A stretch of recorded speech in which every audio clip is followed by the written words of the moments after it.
നമസ്കാരം. ഗാനജാലകത്തിലേക്ക് സ്വാഗതം. വർഷം 1971. ഞാനന്ന് തിരുവനന്തപുരം മഹാത്മാഗാന്ധി കോളേജിൽ പ്രീ ഡിഗ്രിക്ക് പഠിക്കുകയാണ്. ബംഗ്ലാദേശ് വിമോചന യുദ്ധം കൊടുമ്പിരിക്കൊണ്ടിരിക്കുന്ന കാലം. ഇന്ത്യ പാകിസ്ഥാൻ യുദ്ധവും നടക്കുന്നുണ്ട്.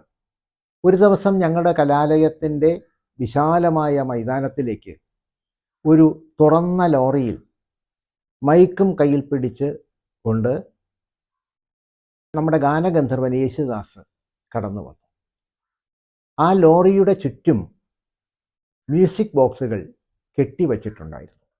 മാത്രവുമല്ല, ആ ലോറിയുടെ അവിടെയായി ബക്കറ്റുകൾ തൂക്കിയിട്ടിരുന്നു. യുദ്ധത്തിൽ മരണമടഞ്ഞ സൈനികരുടെ ആശ്രിതർക്കും പരിക്കേറ്റവർക്കും ധനസഹായം എത്തിക്കാൻ ഫണ്ട് ശേഖരിക്കാൻ വേണ്ടിയാണ് ഗാനഗന്ധർവൻ അന്ന് അവിടേക്ക് കടന്നു വന്നത്. ആ ബക്കറ്റിൽ അവരവരുടെ ഇഷ്ടമനുസരിച്ച് നാണയത്തുട്ടുകളോ നോട്ടുകളോ ഇടാം. അന്ന് യേശുദാസ് ആദ്യം പാടിയത് ഒരു ഹിന്ദി ദേശഭക്തി ഗാനമായിരുന്നു. അത് കഴിഞ്ഞ് അദ്ദേഹം ഗംഗാ യമുന എന്ന മലയാളം ദേശഭക്തി ഗാനം പാടി. 1968 പ്രദർശനത്തിന് വന്ന ഹോട്ടൽ ഹൈറേഞ്ച് എന്ന ചിത്രത്തിലെ ഗാനമാണത്. വയലാർ രാമവർമ്മ എഴുതി, ജി ദേവരാജൻ സംഗീതം നൽകി, കമുകറ പുരുഷോത്തമൻ പാടി അനശ്വരമാക്കിയ ഗാനം. ഗംഗ, യമുന എന്നീ നദികൾ, രണ്ട് നദികളല്ല, സരസ്വതി എന്ന അദൃശ്യ നദിയുമുണ്ട്. സംഗമിക്കുന്ന സമതലത്തോടു കൂടിയ സ്വർഗീയ സുന്ദര ഭൂമിയാണ് നമ്മുടെ സ്വതന്ത്ര ഭാരതഭൂമി എന്ന് സമർത്ഥിച്ചിരിക്കുകയാണ് ഈ ഗാനത്തിലൂടെ വയലാർ രാമവർമ്മ. മഹാകവി രവീന്ദ്രനാഥ ടാഗോർ എഴുതിയ നമ്മുടെ ദേശീയ ഗാനമായ ജനഗണമന പോലെ, ബങ്കിം ചന്ദ്ര ചാറ്റർജി എഴുതിയ നമ്മുടെ ദേശീയ ഗീതമായ വന്ദേമാതരം പോലെ കേൾക്കുമ്പോൾ ആരിലും ദേശഭക്തി തോന്നുന്ന തരത്തിലാണ് ഈ ഗാനം വയലാർ രചിച്ചത്.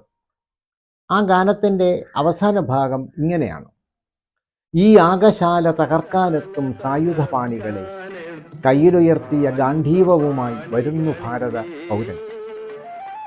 ഇവിടെ ഒരു വലിയ ആശയം ഗാനത്തിലേക്ക് അദ്ദേഹം കൊണ്ടുവന്നു. ഭാരതം ഒരു യാഗശാലയാണെന്ന്, അതിനെ തകർക്കാൻ ചില വിധ്വംസക പ്രവർത്തനങ്ങൾ നടത്തുന്നവർ ശ്രമിക്കുന്നുണ്ടെന്നും, എന്നാൽ അവരുടെ ഒരു ശ്രമവും നടക്കാൻ പോകുന്നില്ലെന്നും, അതിന് കാരണം കയ്യിൽ ഉയർത്തിയ ഗാന്ധീവവുമായി ഭാരത പൗരൻ എന്നും ഉണർന്നിരിപ്പുണ്ട് എന്നുമാണ് അദ്ദേഹം അതിൽ സ്ഥാപിച്ചിരിക്കുന്നത്. അർജുനൻ്റെ കയ്യിലുള്ള വില്ലാണ് ഗാന്ധീവം. ഒരേ സമയം 1,00,000 പേർക്ക് നേരെ തൊടുക്കാൻ പറ്റുന്ന വില്ലാണത്. അങ്ങനെയാണ് പുരാണങ്ങൾ നമുക്ക് ആ വില്ലിനെക്കുറിച്ച് അനുശാസിക്കുന്നത്. അർജുനനെ ഭാരത പൗരൻ്റെ പ്രതീകമായി കണ്ടുകൊണ്ടാണ് വയലാർ ഇവിടെ ഈ വരികൾ കുറിച്ചിട്ടുള്ളത്. ശരിക്കു പറഞ്ഞാൽ ഈ ദേശഭക്തി എങ്ങനെയാകണം, അല്ലെങ്കിൽ ദേശഭക്തി ഗാനം എങ്ങനെയാകണം എന്നതിൻ്റെ ഒരു പൂർണ്ണമായ രൂപമാണ് ഈ ഗാനം എന്ന് പറയാം. 1964 ഇറങ്ങിയ ആദ്യകിരണങ്ങൾ എന്ന ചിത്രത്തിലെ ഒരു ഗാനത്തിലൂടെ ഭാരതത്തിൻ്റെ പ്രാധാന്യം വി. ഭാസ്കരൻ എന്ന കവി ആവിഷ്കരിച്ചത് ഇപ്രകാരമാണ്: ഭാരതമെന്നാൽ പാരിൻ നടുവിൽ കേവലം ഒരു പിടി മണ്ണല്ല, ജനകോടികൾ നമ്മെ നാമായി മാറ്റിയ ജന്മഗൃഹമല്ല. കെ. രാഘവന്റെ സംഗീതത്തിൽ പി. സുശീലയും കൂട്ടരും പാടിയ ഗാനമാണിത്. കേവലം ഒരു പിടി മണ്ണല്ല ഭാരതമെന്നും ജനകോടികളുടെ ജന്മഗൃഹമാണിതെന്നും ഉറപ്പിച്ചു പറയുകയാണ് കവി. അതിൽ ഇങ്ങനെ ചില വരികളുണ്ട്: വിരുന്നു വന്നവർ ഭരണം പറ്റി മുടിഞ്ഞു പണ്ടി വീടാകെ, വീട് പുതുക്കി പണിയും വരെയും വിശ്രമമിന്നി ഇല്ലിനുമേൽ. അതായത് ബ്രിട്ടീഷുകാരുടെ വരവിനെ തെല്ലൊന്ന് കളിയാക്കിയും നമ്മെ അവർ അടക്കി ഭരിച്ചതിനെതിരെ നന്നേ പ്രതിഷേധിച്ചും ഗാനം പുരോഗമിക്കുകയാണ്. ജന്മഗൃഹം എന്ന് നേരത്തെ ഭാരതത്തെ വിശേഷിപ്പിച്ചതിനാൽ ഈ വീട് പുതുക്കിപ്പണിയും, അതാണ് അതിൻ്റെ ഒരു തുടർച്ചയായിട്ടാണ് അദ്ദേഹം അങ്ങനെ എഴുതിയിരിക്കുന്നത്. ഈ വീട് പുതുക്കിപ്പണിയും വരെ ഇനി വിശ്രമമില്ല എന്ന് കൂട്ടിച്ചേർക്കാൻ അദ്ദേഹം മറന്നില്ല. ആ ഗാനത്തിൽ അവസാനം അലസതയരുതേ നമ്മുടെ ലക്ഷ്യം അരികെ അരികെ അരികെ എന്ന ആഹ്വാനത്തോടു കൂടിയാണ് അത് പൂർത്തിയാക്കിയിരിക്കുന്നത്. അരികെ അരികെ അരികെ എന്ന് ആവർത്തിച്ചു പറഞ്ഞതിലൂടെ നമുക്ക് ഒരു ലക്ഷ്യമുണ്ടെന്നും അത് സാധിക്കാൻ വളരെ ഏറെ സഞ്ചരിക്കേണ്ടി വരില്ലെന്നും നമ്മുടെ ലക്ഷ്യം അരികെയാണെന്നും അലസത മാത്രം പാടില്ലെന്നും നമ്മെ ഉണർത്തിക്കുകയാണ് ദേശസ്നേഹിയായ പി ഭാസ്കരൻ.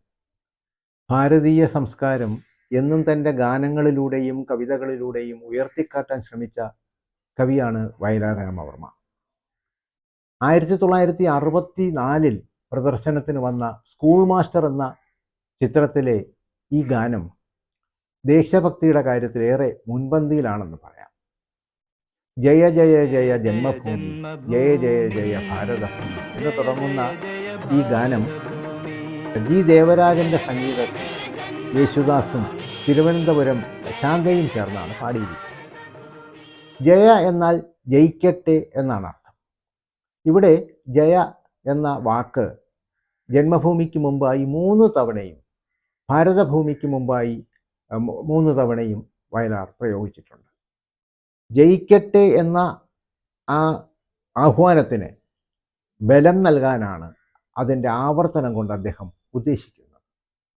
ഈ നമ്മുടെ ഭാരതം എല്ലാ തരത്തിലും വിജയിക്കട്ടെ എന്ന ആഹ്വാനത്തോടു കൂടിയാണ് ഈ ഗാനം തുടങ്ങുന്നത്. ആ ഗാനത്തിൽ പിന്നീട് ഉള്ള വരികൾ വളരെ ശ്രദ്ധേയമാണ്. സ്നേഹത്തിൻ കുരിശുമാല ചാർത്തിയ ഭൂമി, ത്യാഗത്തിൻ നബിദിനങ്ങൾ വാഴ്ത്തിയ ഭൂമി, ശ്രീബുദ്ധ ധർമ്മ പതാക നിർത്തിയ ഭൂമി, പാവനഭൂമി ആസുരഭൂമി. കുരിശുമാല സ്നേഹത്തിൻ്റെ പ്രതീകമാണ്, നമുക്കറിയാം. ഇവിടെ ഭാരതഭൂമി തന്നെ സ്നേഹത്തിൻ്റെ കുരിശുമാല ചാർത്തിയിരിക്കുകയാണ്.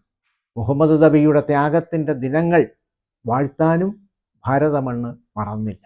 എല്ലാ മതങ്ങൾക്കും വളക്കൂറുള്ള മണ്ണാണ് നമ്മുടേതെന്ന് പരോക്ഷമായി പറയുകയും എന്നാൽ ആ മതങ്ങളുടെ മതമൈത്രിയാണ്, ആ മതങ്ങളുടെ ഒത്തൊരുമയാണ് ഭാരതഭൂമിയെ ഭാസുരവും പാവനവുമാക്കുന്നത് എന്ന് പറഞ്ഞു വയ്ക്കുകയും ചെയ്യുന്നു വയലാർ രാമവർമ്മ.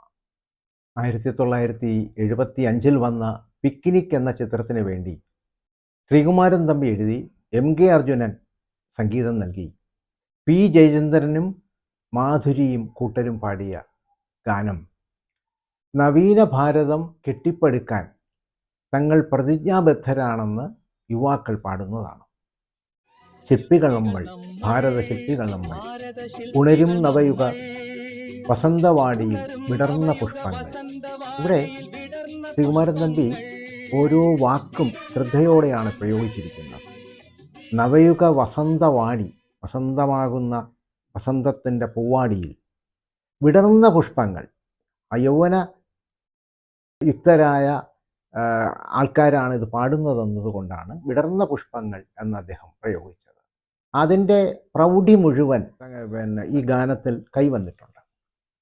തുടർന്നുള്ള വരികളിൽ ബംഗാൾ ഉൾക്കടൽ പാടും ഗാഥകൾ അറബിക്കടലേറ്റു പാടുന്നു. ബംഗാൾ ഉൾക്കടലും അറബിക്കടലുമൊക്കെ ഭാരതത്തിൻ്റെ പൊതുസ്വത്താണ്. കാശ്മീരിൽ വിരിയും പൂവിൻ ഗന്ധം കന്യാകുമാരി നുകരുന്നു. അതായത് അങ്ങ് വടക്കേ അറ്റത്തുള്ള കാശ്മീർ മുതൽ തെക്കേ അറ്റത്തുള്ള കന്യാകുമാരി വരെയുള്ള ഭാരതം ഒന്നാണെന്ന് പരോക്ഷമായി സ്ഥാപിക്കുകയാണ് അദ്ദേഹം. ബംഗാൾ ഉൾക്കടൽ നിരന്തരം ഗാഥകൾ പാടിക്കൊണ്ടിരിക്കുന്നു. അവ അഭിമാനത്തോടെ ഏറ്റുപാടുകയാണ് അറബിക്കടൽ. കടലിലിങ്ങനെ നിരന്തരം അടിച്ചുകൊണ്ടിരിക്കുന്നത് ബംഗാൾ ഉൾക്കടലിലെ ആ പാട്ട് ആവർത്തിക്കുന്നതാണെന്ന് കവി സങ്കല്പിച്ചിരിക്കുന്നു. അതുപോലെ കാശ്മീരിൽ വിരിയുന്ന പൂവിൻ്റെ ഗന്ധം കന്യാകുമാരിക്ക് നുകരാനാകുന്നു. അത്രയ്ക്ക് സഹവർത്തിത്വവും സാഹോദര്യവും പുലർത്തുന്ന രാജ്യമാണ് നമ്മുടെ ഭാരതമെന്ന് അഭിമാനത്തോടെ ഈ യുവാക്കളെ കൊണ്ട് പാടിക്കുകയാണ് ഗാനരചയിതാവായ ശ്രീകുമാരൻ. നമ്മുടെ രാജ്യത്തെ ഏതാണ്ട് എല്ലാ ഭാഷകളിലും ഇറങ്ങിയ ദേശഭക്തി ഗാനങ്ങളെക്കുറിച്ചുള്ള സമഗ്രമായ പഠനം ഒരു പുസ്തകമായി ഞാൻ എഴുതിയിട്ടുണ്ട്. രാഷ്ട്രഗീതിക എന്ന ആ പുസ്തകം മാതൃഭൂമി ബുക്സാണ് പ്രസാദിപ്പിച്ചിരിക്കുന്നത്. ചലച്ചിത്ര ഗാനങ്ങൾ കൂടാതെ സ്വാതന്ത്ര്യ സമര കാലത്ത് എഴുതിയ ദേശഭക്തി ഗാനങ്ങളും ഈ പുസ്തകത്തിൽ ഉൾപ്പെടുത്തിയിട്ടുണ്ട്. 40 പാട്ടുകളുടെ വിശദമായ പഠനമാണ് ഈ പുസ്തകം. ലോകമെമ്പാടുമുള്ള ഭാരതീയർ സ്വാതന്ത്ര്യദിനം സമുചിതമായി കൊണ്ടാടുന്ന ഈ അവസരത്തിൽ നമുക്ക് നമ്മുടെ മാതൃരാജ്യത്തോട് ഐക്യദാർഢ്യം പ്രകടിപ്പിക്കാം. എല്ലാവർക്കും ഹൃദയം നിറഞ്ഞ സ്വാതന്ത്ര്യദിനാശംസകൾ.